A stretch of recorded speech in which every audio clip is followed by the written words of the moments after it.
Hello aspirants, I hope you all are doing well and आपकी IPMAT की preparation काफ़ी अच्छी चल रही होगी।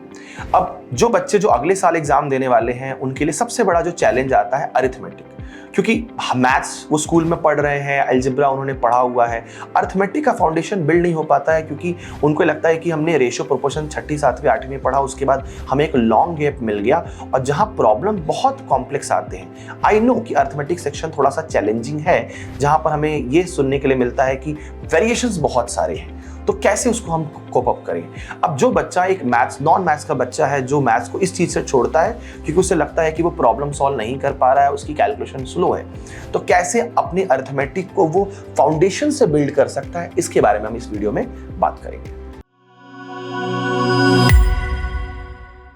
इस वीडियो में हम क्या समझ रहे हैं कि पहले हमें जो पता होनी चाहिए दैट इज अंडरस्टैंडिंग बेसिक। क्या है बेसिक? बेसिक ये है कि आपको सबसे पहले 20 तक, 25 तक, 30 तक आपको टेबल्स याद होने चाहिए। Squares and square roots, cubes and cube roots, multiples, LCM HCF निकालना, ये सारी चीजें आपको पता होनी चाहिए क्योंकि यही सारे नंबर्स के जो कॉन्सेप्ट हैं अरिथमेटिक में आपको हेल्प करते हैं। जब आप क्वांटिटेटिव एप्टीट्यूड पढ़ने जाते हो तो वहाँ पर आपको बहुत सारे ऐसे चीज़ें मिलती हैं जो कि काफ़ी अलग हैं, जहाँ पर हमें नंबर्स, मैथ्स के फाउंडेशंस की इंपॉर्टेंस होती है और हम क्या करते हैं, उनको ही हटा देते हैं और रेशियो प्रोपोर्शन समझने की कोशिश करते हैं। अगर आपको ये नंबर्स का अंडरस्टैंडिंग ही नहीं है, नॉलेज ही नहीं है, so how you gonna build it? तो आपको पहली चीज़ क्या करना है कि अपनी फाउंडेशन को स्ट्रॉन्ग करने की कोशिश करना है। दूसरी चीज़ क्या है कि यहाँ अलग जो चैलेंज बच्चों को देखने को मिलता है वो लैंग्वेज बेस्ड है, क्योंकि आपको जब बड़े बड़े इक्वेशंस प्रॉब्लम मिलती है, स्टेटमेंट मिलते हैं लीनियर इक्वेशन फॉर्म में, वहाँ पर बच्चे यही समझ नहीं पाते हैं कि इक्वेशन बने कैसे। तो अगर आपकी अंडरस्टैंडिंग लैंग्वेज बहुत वीक है, आपकी इंग्लिश लैंग्वेज बहुत वीक है, आपको उसको बिल्ड करने के लिए न्यूज़पेपर पढ़ना चाहिए, क्योंकि ये अल्टीमेटली आपको डाटा इंटरप्रिटेशन में भी हेल्प करेगा, लॉजिकल रीजनिंग, और आप जब आप वर्बल एबिलिटी सेक्शन दे रहे हो वहाँ भी आपको हेल्प करेगा। तो इन सभी जगहों के हेल्प के लिए आपको पहले अपनी इंग्लिश लैंग्वेज की अंडरस्टैंडिंग और एक लैंग्वेज बेस्ड कैसे, क्वांटिटेटिव लैंग्वेज बेस्ड डाटा कैसे हमें ब्रेक करना है, वो आपको पता होना चाहिए। थर्ड चीज जो हमें देखने के लिए मिलता है that is learning the syllabus. अब बच्चे क्या है, ऑफन बस चीज़ों को देखते हैं और आगे मूव करना शुरू कर देते हैं कि परसेंटेज, एवरेज, उनको यही नहीं पता है कि शुरू कहाँ से करें और इनका एक्चुअली में बेसिस क्या है।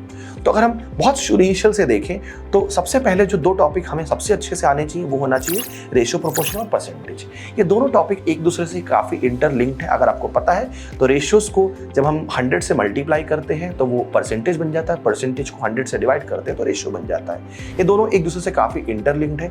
अगर इनके फाउंडेशन को हम स्ट्रॉन्ग कर लेते हैं after making that all basics understanding of numbers, तो आप इन दो टॉपिक के फाउंडेशन पे अपने 2-3 और टॉपिक का पिलर बिल्ड करते हैं, which is simple and compound interest.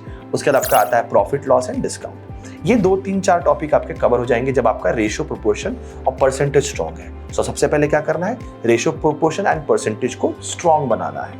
उसके फाउंडेशन पे आप profit loss discount and simple compound interest का फाउंडेशन बिल्डअप करोगे।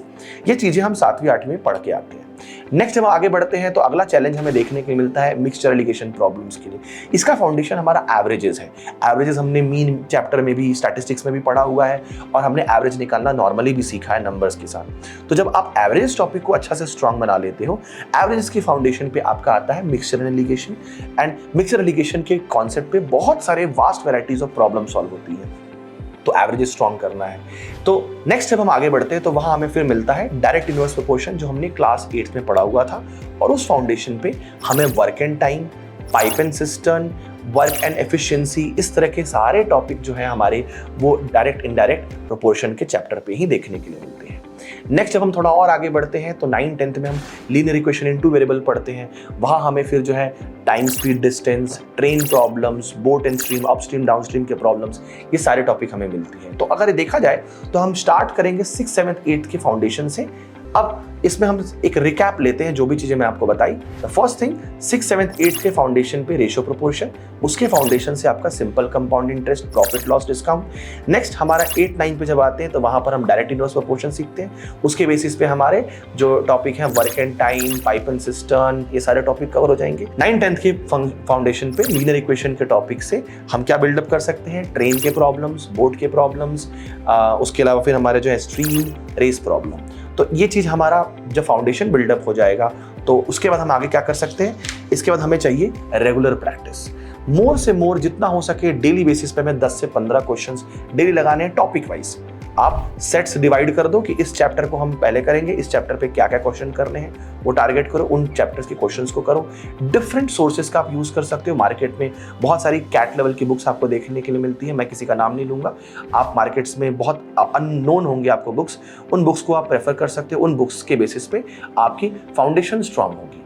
उसके अलावा फिर आपको mock test, PYQs, previous year question देख के आपको स्ट्रैटेजी पता चलेगा कि कैसे मिक्सचर ऑफ प्रॉब्लम्स आती है, जहां पर 2-3 मल्टीपल प्रॉपर्टीज बेस पे अर्थमेटिक के प्रॉब्लम्स आते हैं, उनको हम क्रैक करेंगे। एंड इस तरीके से स्लोली यू विल फाइंड कि आपका अर्थमेटिक सेक्शन काफी स्ट्रांग हो गया है। एंड एक बार अर्थमेटिक स्ट्रांग हो जाएगा तो आप बाकी मैथ्स के सेक्शन पे भी अपना काफी कंट्रोल बना सकते हो। और अर्थमेटिक जब स्ट्रांग होता है तो आपकी लॉजिकल रीजनिंग ऑटोमेटिकली स्ट्रांग होती है, इसलिए अर्थमेटिक को स्ट्रांग करना बहुत जरूरी है। I hope this video helps you to work on your arithmetic section and you will work on it. Thank you. Have a nice day.